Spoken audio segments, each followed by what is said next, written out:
A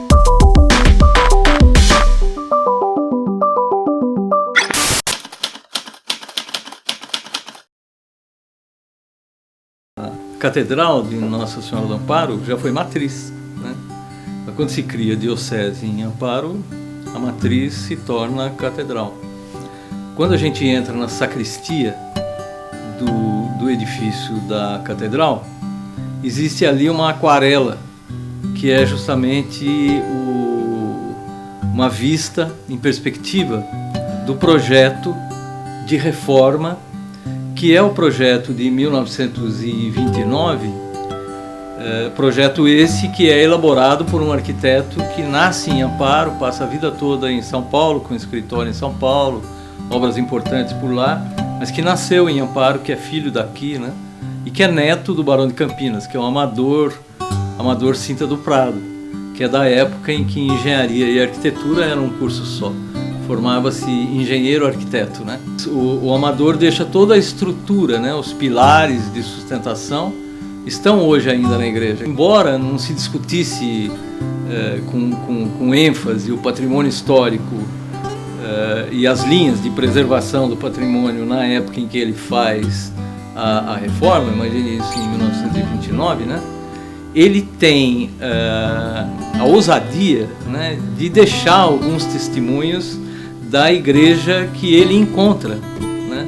Embora ele tenha transformado quase que totalmente o edifício, porque o edifício que existia era um edifício de tradições góticas, o altar da Capela do Santíssimo e as pinturas que estão atrás do altar são remanescentes da Igreja Velha. A sua construção tem início em 1850, por volta de 1850. As paredes da igreja hoje têm 1 metro praticamente de espessura, né? Boa parte ocupada pela taipa e depois paredes de tijolo interna e externamente. O Jardim Público ele é inaugurado no finalzinho do século XIX, né? 1898, mais ou menos, que se inaugura o jardim. E me parece que é uma ideia importada, né? Uma ideia que se baseia nos jardins europeus, nos jardins que estão se produzindo nas capitais, nas grandes cidades, né? E acho que era um sonho das cidades do interior da época terem esse jardim, o jardim público, cada uma o seu próprio jardim, né?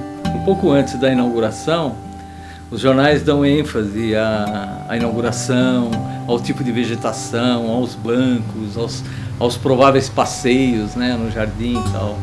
E 2 meses depois da inauguração do jardim, o jornal comenta: o jardim está às moscas, né?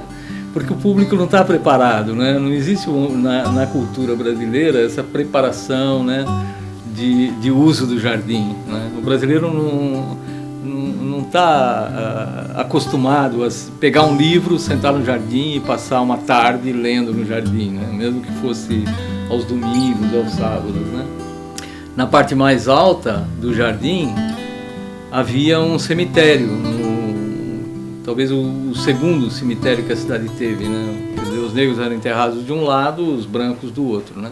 Esse cemitério funciona há muito pouco, de 1850 mais ou menos a 1878. O jardim é um projeto só, né? Um projeto com a parte do nível mais baixo e aquele que dá para Luiz Leite, né?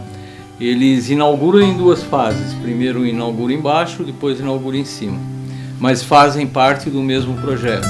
E na década de 50, um filho do prefeito, que é o Raul de Oliveira Fagundes na época, né? O filho dele, que tinha o mesmo nome, Raul também, faz o projeto de uma escola, que é essa escola que a gente conhece como Sossego da Mamãe, que funciona ali ainda no Jardim Público, né?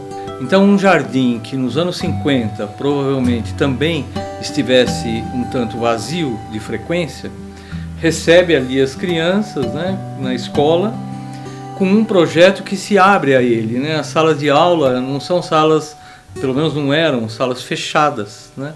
Elas se abriam a esse contexto do jardim.